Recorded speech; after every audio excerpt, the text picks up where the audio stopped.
Okay, Virgo, pay attention. This one counts. Um, there is a difference between something being important and something being serious. Important things can wait.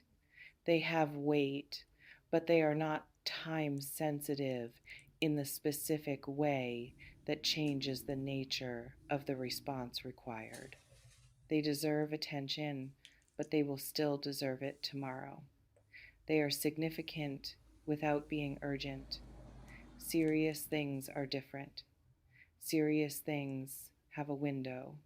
Serious things require the response to arrive within a specific range of time, or the nature of what can be done about them changes, not because the thing itself changes, but because the conditions around it do. Because the opening that exists right now was not there before and will not be there indefinitely. And the difference between acting inside the window and acting outside it is not just a difference of degree, it is a difference of kind. What is forming around you right now is serious, not important, serious. The window is open. The conditions that make what is possible right now possible are not permanent. They exist because of a specific confluence of factors: your readiness, their readiness, the particular arrangement of circumstances that has been building toward this configuration for longer than either of you has been consciously aware of. And that confluence is not going to hold its current shape indefinitely. It is going to evolve into something, and what it evolves into depends in ways that are not entirely clear from here, but that are real, on what you do and do not do inside the window that is currently open. This is the serious.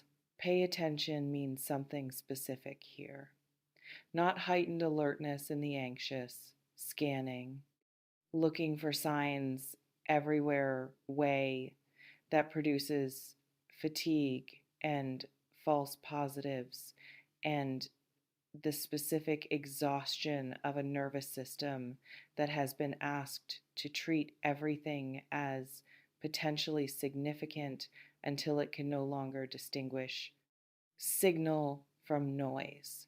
That kind of paying attention is counterproductive.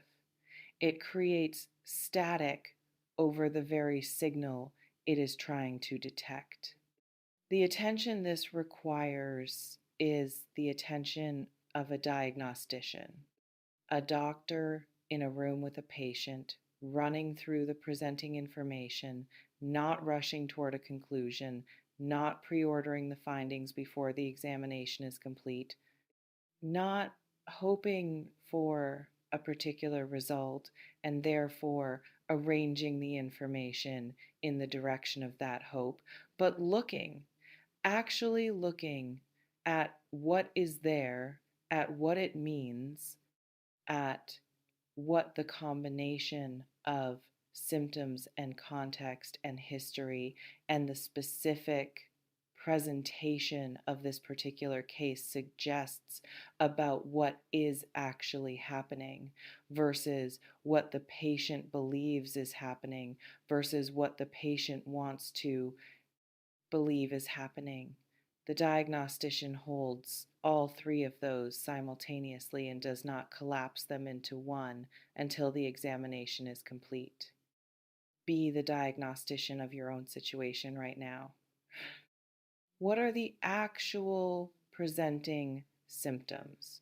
Not the story you have been telling about them, not the interpretation you have been applying, not the framework inherited from previous situations that may or may not apply to this one.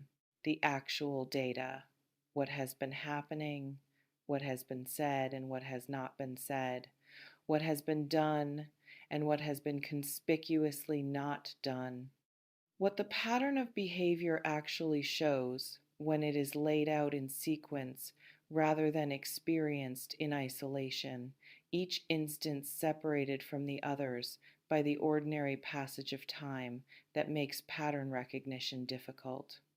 Lay it out in sequence without the softening that loyalty applies and without the harshness that hurt applies.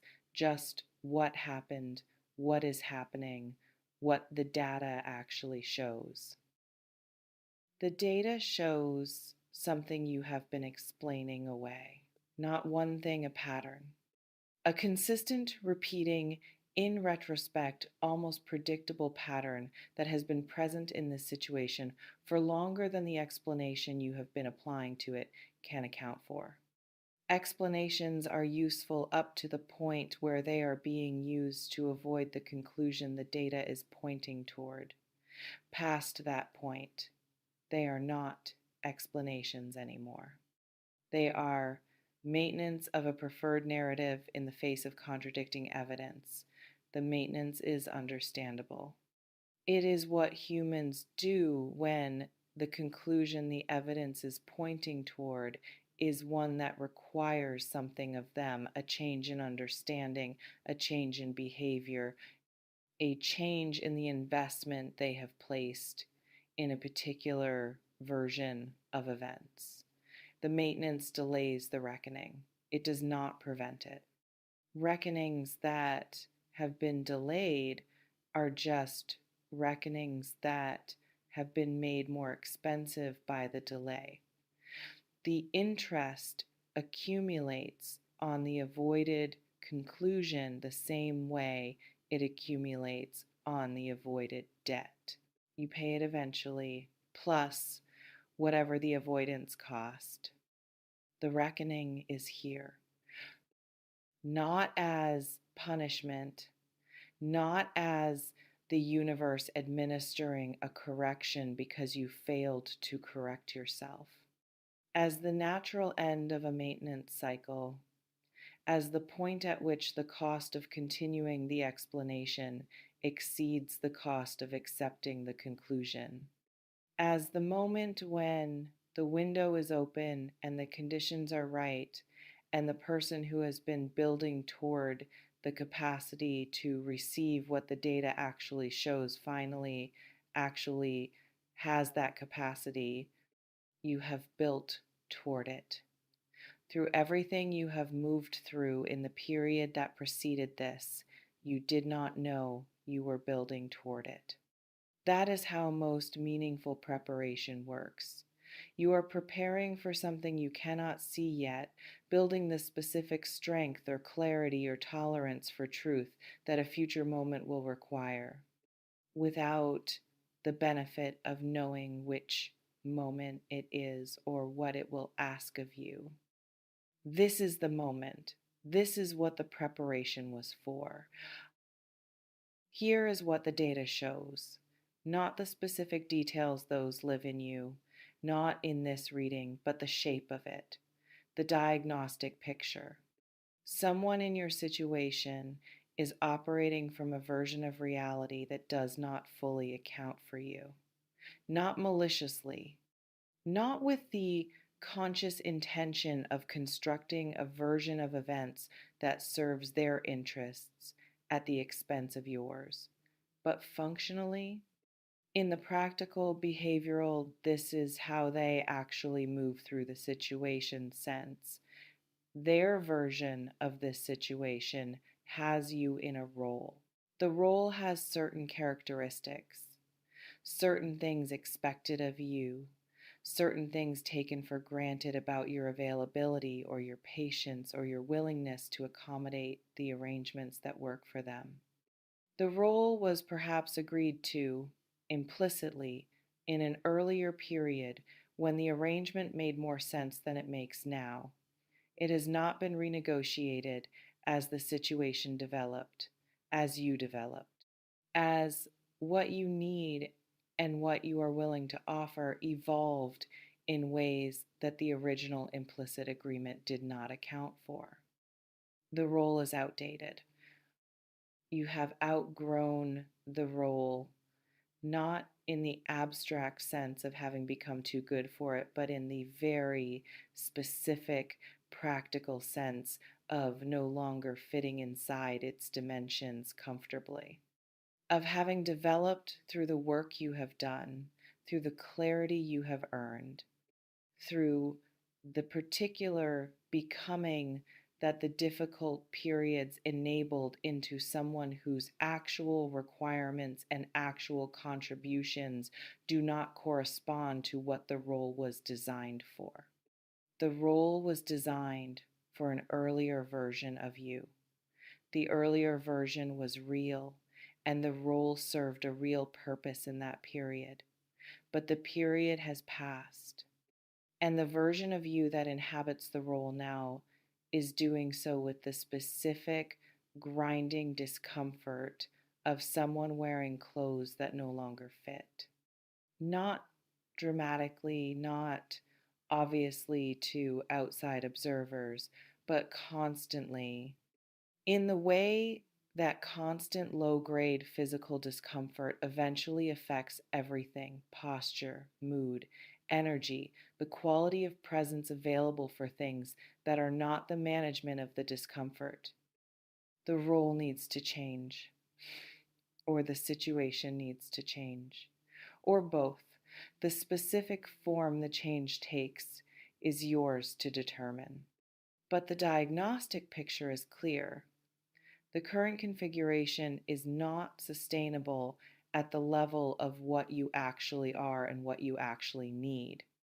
And the window in which the change can be made with the least disruption and the most likelihood of producing something genuinely better is open right now, not indefinitely. Now, what serious actually requires of you, not abstractly. Specifically, it requires you to have one conversation you have been postponing. One, not the comprehensive accounting of everything that has been wrong for however long it has been wrong. Not the full diagnostic report delivered at once in a way that overwhelms the recipient and produces defensiveness instead of actual hearing.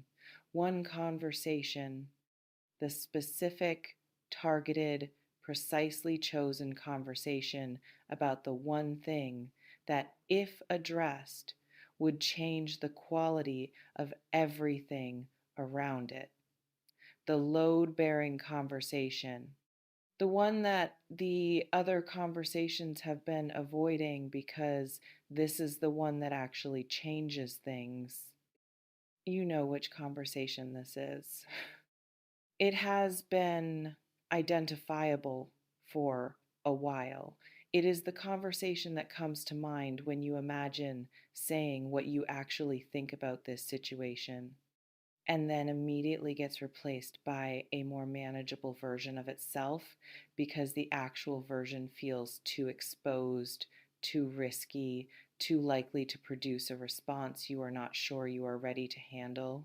The actual version is the one you keep not quite having, the one that keeps almost happening and then retreating back into the almost.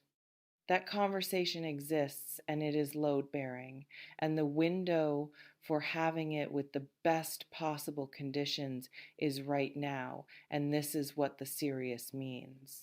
Not that something terrible is about to happen if you don't, but that something important will not happen if you don't something that is available in this configuration of conditions that will not be equally available in a different configuration. The window closes, not forever, but to this specific version of the opening with these specific conditions. At this specific moment in the development of both you and the situation, this version closes, and what replaces it is something with more scar tissue around the edges. Have the conversation before the scar tissue forms, what the situation is trying to become. Underneath everything that is complicated and unresolved and has been costing you the absorbing cost and the holding pattern cost and the role that doesn't fit cost, underneath all of that, there is something that the situation has been trying to become and has not yet been allowed to become because the conditions for it have not been created. Something better, not perfect, better is enough. Something that corresponds more closely to what both people in it actually need rather than what the original implicit arrangement assumed they needed. Something that has the specific, sustainable quality of an arrangement that was actually agreed to rather than one that was defaulted into and then maintained past its expiration by the inertia of the comfortable and familiar. The situation has potential that the current configuration is blocking. This is the serious thing. Not that everything is wrong, but that something is in the way of what could be right, and the something in the way is not permanent. It is not structural. It is the specific, removable obstacle of a conversation not had, a role not renegotiated, a version of events not updated to correspond to who both people actually are now versus who they were when the current version was assembled. Remove the obstacle. The removal is the serious work. It will feel disproportionately difficult relative to its actual size because it has been held in place for a long time, and things held in place develop a kind of settled weight that makes them feel more fixed than they are. They are not fixed, they are held, and you are the person with the capacity to release the holding. That capacity is yours. It was always yours. One more thing, and then this is done. The paying attention is not only about the situation outside you, it is about something happening inside you right now that is also in the serious category and that also has a window, something shifting in the way you understand what you are willing to accept and what you are not. Something clarifying, not all at once, but incrementally in the specific way that genuine clarity develops about what you actually want this area of your life to look like, what you are building toward, what you are no longer willing to build around.